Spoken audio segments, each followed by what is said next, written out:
السلام علیکم ورحمۃ اللہ وبرکاتہ۔ بسم اللہ الرحمن الرحیم۔ جام پور میں ہمارے چچا رہتے تھے، وہاں سے کئی بار بلاوا آیا کہ میری بیٹی کی شادی ہے، آپ لوگ گوہر کی شادی پر ضرور آنا۔ چاچا کی بیٹی گوہر سے میری بڑی دوستی تھی۔ ملتان سے جام پور جانا ابو کے لیے مشکل تھا کیونکہ ان کو مل سے چھٹی نہ ملتی تھی۔ بہرحال امی اور میرے اصرار پر انہوں نے بھائی فاخر کے ہمراہ ہم کو شادی میں شرکت کو جام پور چچا کے گھر بھیج دیا۔ ہم عین شادی کے دن پہنچے تھے۔ رات کو بارات آئی تھی۔ ہم نے تھوڑی دیر آرام کیا، پھر نہا دھو کر لباس وغیرہ تبدیل کیا اور شادی میں شرکت کو تیار ہو گئے۔ چونکہ بارات دور کے ایک گاؤں سے آئی تھی، لہٰذا گوہر کو بھی سر شام دلہن بنا دیا گیا تھا۔ دلہا والے شام 6 بجے بارات لے کر آ گئے۔ ان کے آتے ہی شادی کی رسومات شروع ہو گئی تھی۔ جب دلہن کی رخصتی کا وقت آیا تو وہ خوش رخصت ہوئی، مگر اس کی سہیلی پھوٹ پھوٹ کر رونے لگی تھی۔ میں نے پوچھا صنوبر سے کہ یہ کون ہے اور اس قدر کیوں رو رہی ہے؟ میری کزن نے بتایا اس کا نام نور ہے، یہ ہمارے محلے کی لڑکی ہے، اس کو شادی کے بعد طلاق ہو گئی تھی، اپنی گزری ہوئی خوشیوں کو یاد کر کے رو پڑی ہے شاید۔ امی کو یہ سن کر بڑا دکھ ہوا۔ بھائی فاخر بھی قریب موجود تھے، انہوں نے بھی صنوبر کی بات سن لی اور نور کے دکھ کو دل سے محسوس کیا۔ نور ایک بے حد خوبصورت لڑکی تھی، ایسا حسن کم ہی دیکھا تھا۔ فاخر بھائی کو یہ لڑکی اچھی لگی۔ اگلے روز اس نے کہا کہ آپ میرے لیے لڑکی تلاش کر رہے ہیں، اگر نور کو بہو بنا لیں تو نیکی ہوگی، طلاق یافتہ ہے تو کیا ہوا، اس کو دوبارہ گھر بسانے کا حق تو ملنا چاہیے۔ ماں نے چاچی جی سے بات کی، وہ بولی لڑکی اچھی ہے، طلاق بھی اس کو ناحق ہوئی تھی، حالات ہی ایسے بن گئے تھے۔ مگر ایک بات اور بھی ہے، نور کا ایک بیٹا بھی ہے، کیا آپ لوگ اس کے بیٹے کو بھی قبول کر لیں گے؟ کیونکہ اس لڑکے کے باپ کو پھانسی ہو چکی ہے قتل کے الزام میں۔ اب ہم کو نور کی زندگی کی کہانی سے اور بھی زیادہ دلچسپی ہو گئی تھی۔ چاچی سے استدعا کی کہ سارا واقعہ بتائے، اس لڑکی کے ساتھ کیا ہوا، اس کو کیوں طلاق ہو گئی اور اس کے شوہر نے کس کو اور کیوں قتل کیا تھا۔ تب چاچی جان نے بتایا کہ نور کے والدین پرانے پڑوسی ہیں، یہ بچپن میں گوہر کے ساتھ کھیلا کرتی تھی، ہنسمکھ اور چنچل بچی تھی۔ جب 15 برس کی ہوئی، اس کے باپ نے اس کی شادی اپنے ایک رشتہ دار کے لڑکے سے کر دی اور یہ بیاہ کر گاؤں چلی گئی۔ اس کے سسرال والے کافی سخت لوگ تھے اور نور سے بہت زیادہ کام لیتے تھے۔ یہ کھیتوں میں کام کرنا نہ جانتی تھی، مگر گاؤں والوں کا تو اپنا طرز زندگی ہے اور اپنی ریت پریت تھی۔ وہ کام تو لیتے تھے مگر پیار بھرا سلوک نہ کرتے تھے۔ نور کا شوہر دیہاتی نوجوان تھا، وہ شیخی باز قسم کا غصے والا شخص تھا۔ ایک بار پانی لگانے کی باری اس کی تھی، وہ پڑوسی سے الجھ پڑا جو پانی کی باری مانگ رہا تھا۔ دونوں میں تلخ کلامی ہو گئی اور پھر گالم گلوچ تک پہنچی تو طیش میں آ کر نور کے شوہر نے پڑوسی کے سر پر کلہاڑی دیر ماری، جس کی نوک اس کے سر میں جا کر پیوست ہو گئی تھی۔ دماغ کے اندر جانے کہاں ضرب آ گئی کہ وہ آدمی آنن فانن بے ہوش ہو گیا۔ اس کو شہر کے ہسپتال لے گئے لیکن اسے ہوش نہ آیا اور وہ بے ہوشی کے عالم میں فوت ہو گیا۔ نور کا شوہر گرفتار کر لیا گیا، کیس چلا اور اس کو عمر قید کی سزا ہو گئی۔ جب وہ گرفتار ہوا، نور امید سے تھی لیکن ایک ماتا خود اس کو بھی علم نہ تھا، وہ امید سے ہے۔ جب اسے علم ہوا، اس نے اپنی کم عقلی کے سبب ساس کو نہ بتایا بلکہ اپنی ماں کو بتایا۔ اس کی ماں نے سوچا جانے داماد کو کیا سزا ہوتی ہے، وہ جیل سے زندہ بھی نکلے گا یا نہیں، کیا پتہ اس کو پڑوسی کے قتل کے جرم میں پھانسی ہو جائے۔ ایسے میں اگر میری بیٹی نے بھی بچے کو جنم دیا تو وہ پابند ہو جائے گی اور بچہ میری لڑکی کی دوسری شادی کی راہ میں رکاوٹ بنے گا۔ بس اس نے بیٹی کو تلقین کی 1-2 ماہ صبر کر لو اور ابھی یہ خبر کسی کو نہ دو۔ وہ نور کو اپنے گھر لے آئی تھی، جبکہ داماد جس کا نام جمیل تھا وہ جیل میں تھا۔ ادھر جمیل کو اندازہ تھا اگر پھانسی لگنے سے بچ بھی گیا تو عمر قید ہوگی، جب وہ طویل عرصے تک جیل ہی رہے گا۔ اس نے یہ سوچ کر نور کے باپ کو بلوایا اور پوچھا چاچا تم بیٹی کے بارے میں اب کیا سوچ رہے ہو؟ میرے کیس کا کچھ پتہ نہیں، کیا فیصلہ ہو، کیا وہ لمبے عرصے تک میرا انتظار کر سکتی ہے؟ نور کے والد نے کہا بیٹا ابھی تو ہم تمہارا انتظار کرتے ہیں اور اللہ تعالیٰ سے اچھی امید رکھتے ہیں، لیکن اگر تم کو عمر قید ہو گئی تو ہم تمہارا انتظار نہیں کریں گے۔ میری بیٹی کم عمر ہے، اس کی دوسری شادی کا تو سوچنا پڑے گا۔ سسر کے منہ سے یہ بات سن کر اس کا حوصلہ پست ہو گیا اور دل کو ٹھیس لگی۔ کہا کہ ٹھیک ہے، میں آپ کی مجبوری پر کچھ دن غور کرنے کے بعد جواب دوں گا۔ جمیل نے سوچا، غور کیا اور پھر نور کو جیل ہی سے طلاق بھجوا دی کہ وہ تو قتل کے جرم کا مرتکب ہو چکا تھا۔ خواہ غصے میں دوسرے کی جان تو چلی گئی تھی نا، فریقوں نے تگڑا وکیل کیا ہوا تھا، جبکہ اس کے باپ کے پاس اچھے وکیل رکھنے کے بھی پیسے نہ تھے۔ یقین تھا کہ سزا ہونی ہی ہے، لہذا اس نے سوچا کہ میری زندگی برباد ہو گئی ہے، بیچاری نور کو کیوں پابند رکھوں، اس کو آزاد کر دینا ہی ٹھیک ہے۔ نور کو طلاق مل گئی، وہ بہت روئی، ماں سے کہا میں جمیل کی قید سے تو آزاد ہو گئی مگر ایک اور پابندی کی تو اسیر ہوں، اوپر سے تم نے میرے امید ہونے کی خبر بھی چھپائی۔ اب ساس سسر بھی علم نہیں کہ میں ان کے بیٹے کی اولاد کو جنم دینے والی ہوں۔ ماں اب بتاؤ میرے ہونے والے بچے کا کیا بنے گا؟ بہتر ہے اب بھی جمیل اور اس کے والدین کو خبر کر دو۔ ماں نے کہا ابھی تمہارا کچھ نہیں بگڑا، کیوں نہ اس کو اس دنیا میں آنے ہی نہ دیا جائے، ویسے بھی عمر بھر ایک قاتل کا بچہ کہلائے گا۔ بھلا ایک قاتل کی اولاد کا کیا مستقبل ہو سکتا ہے، یہ تو عمر بھر تمہارے لیے مسئلہ بنا رہے گا۔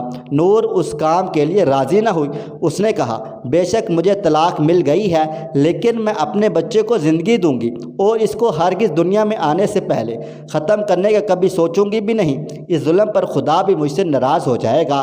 غرض اس نیک سوچ کے لڑکی نے ماں کا کہا نہ مانا اور 6 ماہ بعد بیٹے کو جنم دیا۔ اس کو یقین تھا اگر جمیل کی زندگی ہوئی وہ اس خبر پر بے حد خوش ہوگا۔ اس نے سسرال میں اور جمیل کو بھی جیل میں اطلاع کرائی کہ اس کے بیٹے نے جنم لیا ہے۔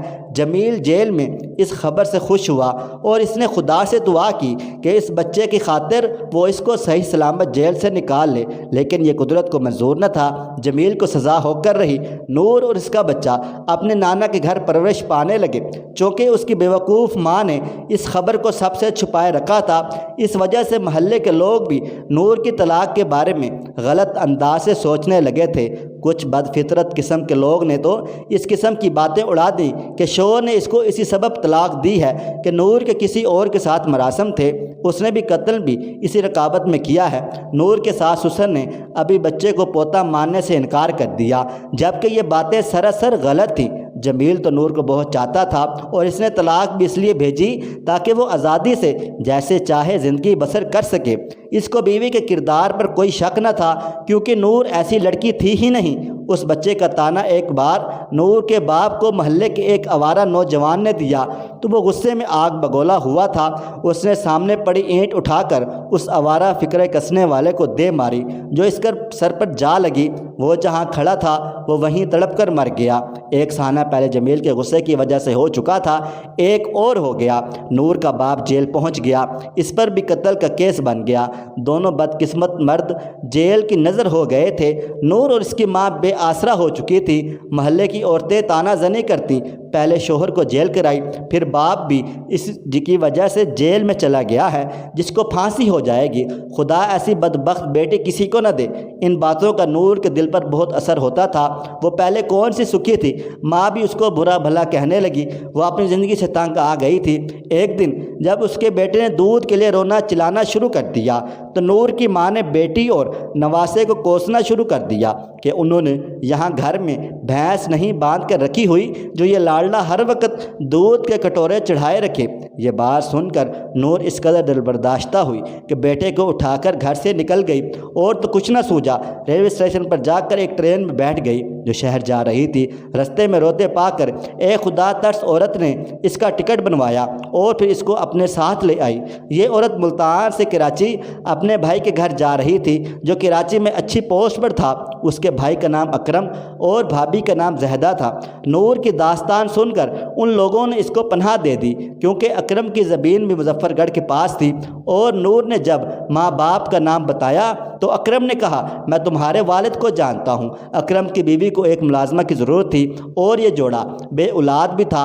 نور کے بچے کو ان لوگوں نے گود لے لیا اور وہ ان کے گھر کا کام کاج کرنے لگی۔ وہ یہاں بہت خوش و خرم تھی، ان لوگوں کے حسن سلوک سے گویا پچھلے غم بھول گئی تھی۔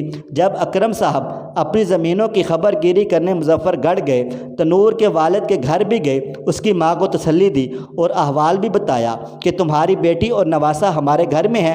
وہ بیٹی اور نواسے کی گمشدگی سے کافی زیادہ پریشان تھی۔ اکرم صاحب اس کو بھی کراچی لے آئے اور ماں بھی نور کے ساتھ انہی کے گھر میں رہنے لگی۔ جب 4 برس بیت گئے تو اکرم صاحب کو انہوں نے کہا ہم واپس اپنے گھر جانا چاہتی ہیں، دیکھنا چاہتی ہیں گھر کا کیا حال ہے۔ وہ ان کو ملتان لے آئے۔ یہاں آ کر انہوں نے رشتہ داروں کے کہنے پر جام پور میں ہی رہنے کا فیصلہ کیا تو اکرم صاحب نے انہیں مجبور نہ کیا۔